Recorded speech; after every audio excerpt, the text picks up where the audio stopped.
course at AUC called Copyright X. This is a course, this experience is based on an invitation by Professor Terry Fisher from Harvard Law School to join the community teaching this course. The course started, it was taught at Harvard Law School. In 2013, it was taught by Professor Terry Fisher with sessions, section to students at Harvard. At the same time, the same course was offered, there was an online version that was offered through a massive open online course, or MOOC, that was taught by TAs in other countries. The discussions were held by TAs, but by 2015, the system was organized in such a way that professors teaching this course in 18 different parts of the world, in addition to it starting at the same time at Harvard Law School. I was fortunate enough to have this experience teaching it at AUC this spring to students at AUC of the Department of Economics under the title of Economics of Copyright and Creativity. Basically, the course has more material that is put together in a set of lectures by Professor Fisher that are available online for everyone to learn from. And what we do is the core material is offered in these lectures. They cover the US law in addition to several theories of copyright. One of the interesting things about this course is that it touches on issues that are universal. And for me, the task that I got to with my team of researchers is to try and present this to Egyptian students, mostly Egyptian students, that are students of economics. So we searched for every piece of material under the sun that was written on the subject, on Egypt, in English, because at AUC normally we are required to teach in English, and compiled all of this and did the process of reviewing this material and matching it with the different lectures, because the lectures are ordered in a way that go with Professor Fisher's lectures on video. And another experiment that we did is we kept looking for examples. Of course, the examples ranged from, I'd be in a gathering and I listened to a song by Boca and Ortega, and I just all of a sudden realized that this is, taken from an American song, and I rushed and look up the story, and of course, there's an interesting to share with the students. So you can imagine the range of things. We shared material from Kulthum, all the famous case of Balik Hamdi, that is being right now, and Jay-Z, that the final verdict will be next October, and a whole lot of issues that I didn't know about. So there are anecdotes, and we thought this panel will share with you the experience of teaching this course, but more importantly, I will ask my fellow panelists who are now standing from our team, who took the course last year, the MOOC course online. So that's one experience of taking that course online last year. I'm also inviting Shuru from my class. I'm very proud to have her, my wonderful students. She's an exchange student at AUC last semester, and she will tell you, and you can see whatever you want. And also, I was fortunate enough to have Peyton Lindsay from our team, who by mere stroke of luck just came to us from heaven. I got this email telling me I worked at the Berkman Center at Harvard, developing this course last year, and I'm in Egypt. And I said, come, So also Peyton has an experience working with me on the course. Between her and Adam helping with the preparation, attending the class, and sharing material with the students, and also we have Shuru.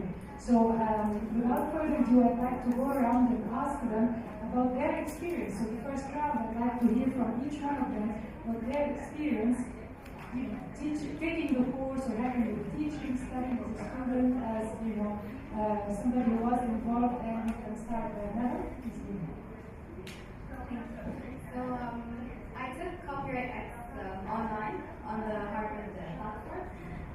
Other than talking about copyright and how this course ran online and in class, the topic of copyright is very close to what we do at A2K3D. And this is how it ties into, especially ties into the rest of the workshop. The MOOC, I actually took this MOOC while I was in Cape Town on a fellowship for work.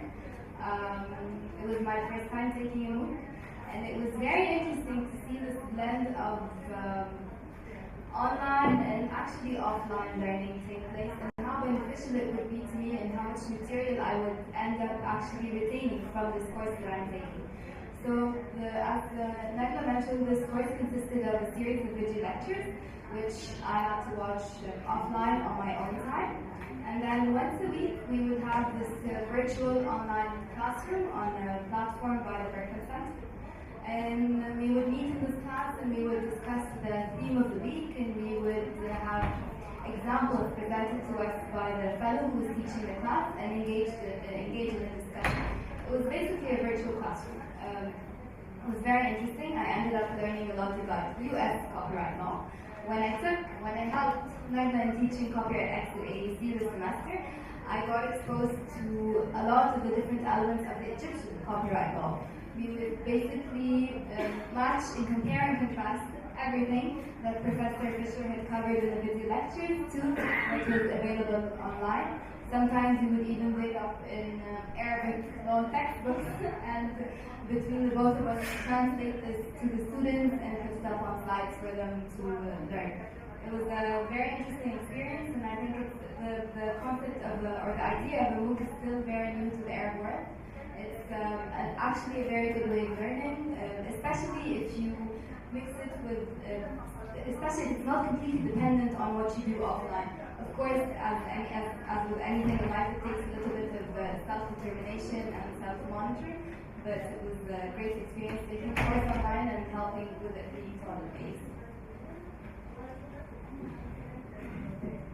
I'm sure our senior professors that was copyright this last semester during my experience with copyright text. Thank you, Professor Magna. Now I know I've been downloading music for 22 years. This is fun. Basically, copyright X was not easy. It was complex, but it was fun and it was so much enlightening. Studying copyright law in Egypt, I felt like copyright in Egypt is a relatively new topic, so people are not really aware of it, or they are recently aware of what it is. We found that comparing the US law with the Egyptian law, it was so good because when you look into different countries at the same exact time, you look at things from many different perspectives, and you start doing a kind of a compare and contrast to understand. But with having like US, like a very developed country, with Egypt, a developing country, I found that the copyright law in Egypt is just taking a bit of here, a bit of there. It was kind of a mosaic. It was a little complicated, but at the same time, you can't say like whether this is good or bad. It's just like how a developing country is developing. That's why it is complex. It's getting a bit of here, a bit of there, and this is like I don't see like anything bad about it, especially for countries that have been going through so many turbulences for a long period of time. Going back into we already had like a technical description of the course. We had to watch Professor Fisher's lectures online, and then we would go back to the class and for further explanation with Professor Nagla. And we also had like the readings assigned with Professor Nagla. And the really fun part was with the speakers we had. We had two very wonderful women. We had producer Marianne Torrey and Dr. Hela Esther. Yeah. And they were very nice with like, sharing with us their experience. We had like a point of view from people who are in the field who are contacting copyright in Egypt. So it was really nice to have their point of view. Yeah, I think that's all. Thank you, Dr. Nagla. So my name is Tina Lindsay. I work at the Center with Dr. Nagla, and I had a total blast helping teach Copyright X ADC this semester because I came from the Berkman Center. I was living in the U.S. and working on Copyright X, and then moved to Egypt and found Dr. Nagla and found my home. I think that the most exciting parts of getting to be a part of Copyright X was the triad that we had. We had Dr. Nagam, who had taken the course, and then me, who had sort of worked on the behind the scenes of the course. And all of our different experiences and our different philosophies about how the course should play out at ADC really added to the strength and the success of the course. I think that the special events that Sharuk mentioned totally were added an extremely interesting dimension to the course, because you have the 3 different sections of the Copyright Act. You have the online sections that Megan took, you have the in-class traditional copyright course at Harvard Law School, and then you have the affiliate sites, which we were one of the affiliate sites. And so you have this really interesting community of Copyright X students, scholars, teachers, and practitioners who can come together and sort of mingle with each other virtually in a really interesting and productive way. I think that it was really great that Egypt got to contribute to this conversation, and we got to say, what were the strengths of our laws? What are the strengths of our laws? How do we improve these regimes? How do we talk about these in a way that improve innovation and increase access to knowledge? And I also think the fact that we taught it under the auspices of the economics department, and most of the time the course is taught through a law school or a law faculty. And I think that we actually have a lot of strength in that. We were coming from a different discipline. So I thought it was really great in all those ways.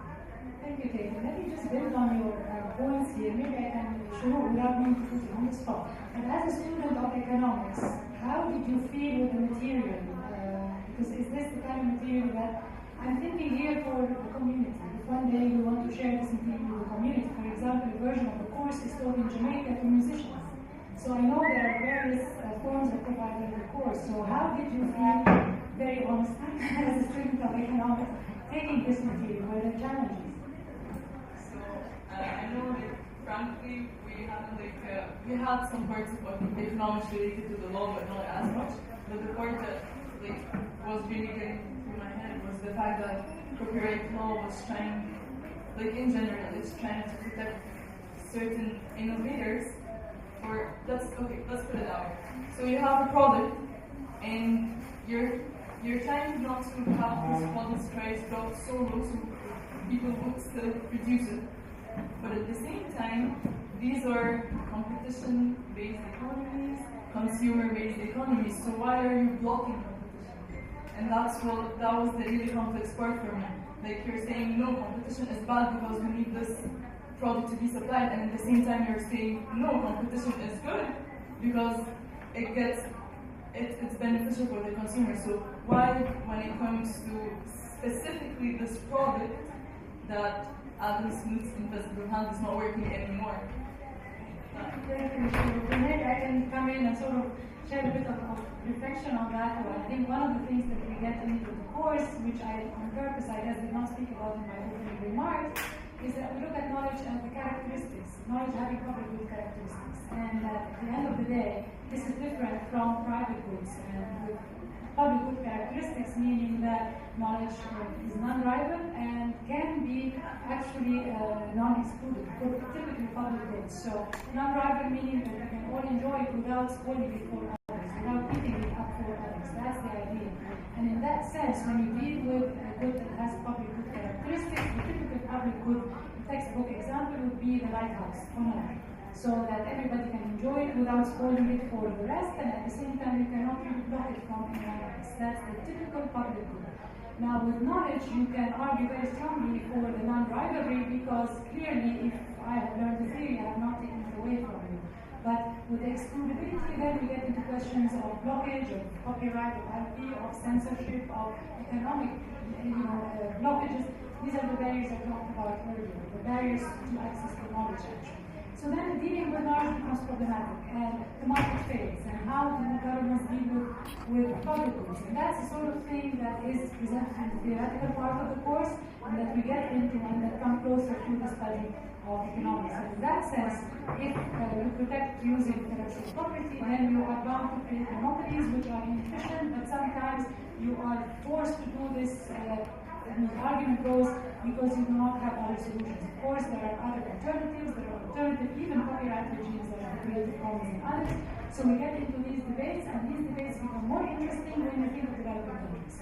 Then the challenge becomes a bit more, because knowledge is an input and an output at the same time. So that's the kind of thing I guess we got to debate over the course. But then let me ask you about the challenges of taking this course. I mean, we touched on one specific point, but I can also share my own challenges, and that from everyone actually. So maybe start by Shuru and then So as Professor Nagel just said, we have to study the theories first. The theories, like I find the theories really important, especially in the debates if you're trying to reformate the law, because it gives you like a good argument of what the law should be and what its rules and limits should be. And we also have to study the law itself, so the rights and wrongs, what is legal, what is illegal, what is infringing, what is misuse, what is fair use. And believe me, this is all on the easy side of the spectrum. But when it comes to application, things get like so much complicated. When you try to apply this law to a certain case, that was this so much challenging part for me, and I assume for most of my student fellows too. So it, you know, like that feeling, grade 12 calculus exam. So you have memorized every single equation. You know where's the y, where's the x, and then you go into the exam and you have all these numbers, and just like, your head just goes round and round. You don't know where to put these numbers. This is exactly it. And also, like the fact is that there's no right or wrong answer. It's just like how much you can support your argument gives you the right answer. If you can convince your audiences that this person is not infringed, you're good to go. So this is also like, this opens up my mind to like have the judges sitting in courts actually having cases in front of them. They do have a lot of discretion. If you can convince the judge, you're just good to go. Thank you. Okay, who would like to go now? Would you like to? Sure. Let me just touch upon a good thing about this course. I think this course gave us the opportunity to relate to our students some of the access versus incentive debates that we have at A2K Museum that we discover in our research. So the tension that you're talking about, the tension is always between how much incentives you want to create for the authors without cutting off the consumer base. As to the challenges, I think the challenge that I faced the most in adapting this to AEC is just the lack of material about copyright law in English, up-to-date material, and the lack of case law in English or Arabic for the matter. It's not an easily accessible thing. We had to basically rely on news articles, etc., for examples of cases of copyright infringement lawsuits from Egypt, because we couldn't find like where they have in the US, like the case law brief. We don't have those briefs accessible online or anywhere. Yeah, and if I may just comment on this, I think one of the things is that in the US law, the case law is very important, and case law is a very strong reference. And I think one of the frustrations that I could feel the students, and sometimes of mine as well, is to follow the logic of every case, because every case becomes a precedent. On the other side, the interesting part of this is that one decision can take one direction and can affect the whole industry. And that's actually not just legal cases, but the whole industry, and I will talk about this in a minute. So in that sense, it's very interesting to really follow the logic of every case and see how it has taken you there. And this was sometimes a real challenge also for me as well. So I share your frustration. Okay, Tita? Yeah, I have to definitely agree with Sharuk and Nagam on the resource issue. I think that we did the best that we could with what we had. We did a lot of translations, a lot of digging, a lot of networking with folks and asking their opinions on things in order to help bring the course accurately and efficiently to our class. I think that though, when we did get resources, I was sort of disappointed at the inconsistency in how the laws were applied. And that sort of tells you something about the state of copyright laws in Egypt, and whether they're enforced sometimes or not enforced, or whether they're understood. So I think that the inconsistency in some of the rulings was hard for us in the course, because you would have students say, why? I don't know why. This is how it is. So that was disappointing. I think that was, for me, probably the greatest challenge, and not trying to feel like I let the class down or something. If I may say myself, the challenge for me, I think, was to sort of how can one take this content and provide it to students of economics in Egypt. All the content, the US content that was there, and that was quite a challenge. I had to do a lot of studying myself to sort of really absorb and people in the audience who have been involved in teaching one way or another, you know that when you prepare, you always have the students' questions in mind. So it's not just reading something to teach it, you just try to anticipate, what could actually be asked and take the subject matter from all the possible angles, digest it from all the possible angles. So that was a challenge in thinking of students that are mostly Egyptian, thinking of issues in Egypt and how we can get them, interested in all of this. But, and I think it was, it took a lot of time, a lot of my time, and I think it was an interesting experience. I also want to comment on the guest speakers, because the guest speakers were very much appreciated, not just by the students, but actually by the community of copyright at Berkman, Professor Fisher himself, and my colleagues who were working on the course, because it gave people a sense of what's going on in Egypt. And we were lucky enough to have two people, one person who's a veteran producer, director in the field, in the movie industry. So she really gave us the reality on the ground, and students absolutely loved her lecture. And also we had Harris and Mary from the Library of Alexandria, who was the champion of the Access to Knowledge initiative there. So it was sort of, if I may say loosely, a balance also between the group who are incentivized by copyright and intellectual property, and the other side who is sort of moving more perhaps towards the access to knowledge paradigm. And the course was offered in a sort of an objective manner. We would not we presented the theories as they are, the laws as they are, and then the discussions carried through. So we have about maybe 10 or 15 minutes to take questions from the audience. We're happy to discuss our experience. So yes, the gentleman here. Thank you. How much does it cost to issue a patent, to get a patent issued here in Egypt, and who pays for it? The other thing is, once again, are there any tax breaks when it comes to research and development? Are there any tax incentives for that, in leaving aside copyright?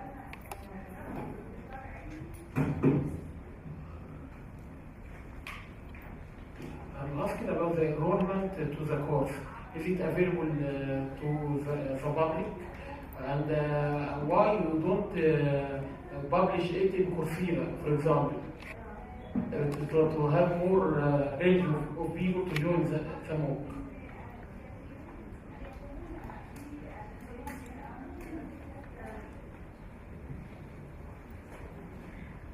Thank you for this nice topic. I'd like to ask about if there is a relationship between the economics of copyright and creativity, and if there is, I'd like one example, whether in Egypt or outside Egypt.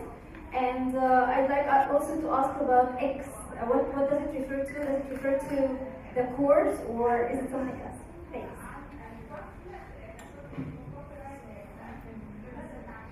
You want to answer the X question? The X, Copyright X, Infinity, Copyright Forever. Learn about copyright, join our community, come learn with us. I think it's, like you have the TEDx or, edX, the platform. So this is just my interpretation. It's just like, you have different versions. So like you have the TED Talks and you have the TEDx talks in different countries of the world. So that's my own attempt at explaining. I never really asked, but I would imagine the idea is that you have different versions in different parts of the world. So that's my, thank you, Rob. Rob is from the Berkman. Confirmed. So we have validation of that. That's Representative. Yes, Confirmed. that was a good guess on my part. I'm going to answer the question on copyright and creativity with absolute pleasure. I will take some time answering that, so I'll keep it till the end. The Coursera, the course is actually originating from Professor Fisher, and it is on the edX network, if I'm not mistaken. So it is already on a platform provided, and taking the MOOC version, it is for free. You can apply. Yes, you can apply if you Google Copyright X. The course is offered in different versions. So Professor Fisher teaches the course at Harvard. There's an online version that's offered for free, and there are satellite affiliates where people are invited to teach it. I taught it here at AUC, which was very convenient. It was offered as a special topics course, and I gave it the title of Economics of Copyright and Creativity because, as Nara mentioned, it relates very well to what we do at the center, and I will talk about that. I'm happy to talk about that in more detail. So also I should mention that given that it was at IDRC, the logistics, the administrative logistics were quite easy, and the economics department was very supportive because teaching special topics courses is not done automatically. So you propose and you request, and I got full support from the department. I'm teaching it again in the fall and in the spring. The question about patents, I don't have the answer to because I work on the copyright side of the law. I don't at all work on patents, so I'm sorry I don't have an answer for you. And I'm happy to look that one up and communicate it to you afterwards. Let me go back to economics of copyright and creativity because that's a topic that's very close to my heart. And I'm going a little bit, stop me if I go too far. The idea of what is copyright? Copyright is a framework, a legal framework that is created to protect creative outputs, right? So if you write a poem, you want to protect it. If you write a song, you want to protect it. You write a book, you have creative outputs where you want to have this protection. Now, this protection, the very basic level of protection is that you have the right that you have done this. I mean, nobody has the right to plagiarize this. You have the right to claim ownership. You have the right to, put it out for publication, etc. Now, the idea here is that it is a system made to incentivize creativity. So notice that copyright will also extend to allowing you or encouraging you to reap economic benefits from this product. So you write a song and you can sell it and claim economic return. The idea here is that this is a system that is made to incentivize creativity. The incentives that Nara alluded to and that also Shuruk talked about. That's the idea, to provide incentives. Now, this is a little bit problematic because what I mentioned earlier is that knowledge has public good characteristics. So if I write a poem, if you read it and 100 other people read it, it is still there, right? It's not like a pizza that I eat up and you cannot have it. It has public good characteristics. And the extra user does not cost anything. For one more person to share our discussion, on the contrary, it adds to it. Knowledge, the value of knowledge increases with more people. They don't eat it, we don't eat it up from each other. So the marginal cost of an extra user is zero. So if from an economical point of economic efficiency perspective, you price according to the marginal cost, so you should put the price of zero. So who wants to produce a good that is sold at the price of zero? So the market fails. Okay? So this is the idea. How can you induce the challenge then becomes, how can you incentivize creativity? Unless you do that, that's the argument. You have to do copyright to incentivize creativity. But guess what? There are other ways of doing that. There are alternatives.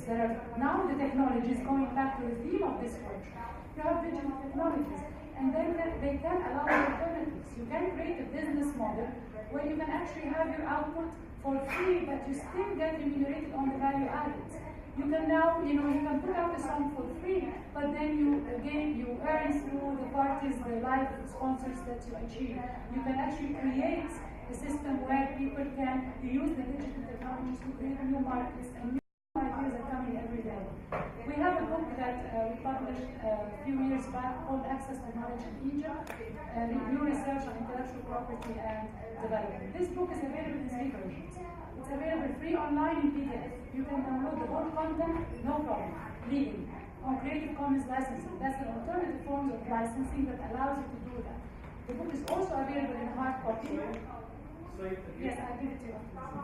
Available with hard copy, and that is sold, I believe, for $75. And it is also available in paperback, sold in the Middle East for £120. The idea of versioning, because of technologies allow us to produce content in different versions. One of them can be free, and that's the access to knowledge paradigm that we talk about. So part of the research that we do at the center is actually looking at creative industries and how you can optimize this imbalance, this trade-off between optimal access that is ideally will be for free and incentivizing producers. There's a market failure there. And there's also more arguments about putting a supply and demand curve for knowledge, which is problematic, so you cannot set the price. So it's a long conversation, but at the end of the day, if you want one example, the example of our book That's one example, but also there are many examples today with the music industry and actually the movie industry. There are new models now that are being created that sell you the experience and get remunerated for the experience, and they may very well be coupled by a free content. So I've talked about that. Does anyone would like to add? Good? Yeah? Yes, we'll take the last question from Rami. Yeah, go ahead. Hi. In the version that you put in the EOC, I'm sorry, can you hear me now? So I know it's about copyright, but I would like to, I'm curious to know if the course includes the history of copyright and the history of free and open source license, away from Creative Commons, just the whole bunch of history or the variables or variations of copyleft and its applications as equal as copyright and its economics. Thank you for the question. The course as such doesn't, but the discussions do. You know, with our discussions, the course is intended to be sort of providing different sides of the argument in a very careful way, if I may say. Towards the end, you get a sense of the criticism, if you will, to maximal approaches, but done in a very careful way, because it is a course, it's an academic course at the end of the day. But you're absolutely right in the idea of alternatives and our own passion for access to knowledge. We keep that if they spring in the discussions, you know, they come out in the discussions. And I should also add one thing, that for developing countries, going back to the economics of copyright and creativity, for developing countries we are more in need actually of novel business models that encourage our creativity away from copyright, or maybe using alternatives, because at the end of the day, knowledge is an input and an output. So the examples that Rami is talking about are all about open access, open, alternative forms of licensing, copyleft, for the open source. These are alternatives that more than anywhere else we need in developing countries, because we need to have access to those inputs to be able to produce more knowledge outputs and to actually fulfill the promise of copyright and creativity and digital technologies for development. So on this note, I think we are out of time. I thank my panelists and thank you all for sticking around. Thank you very, very much for coming and for staying attentive.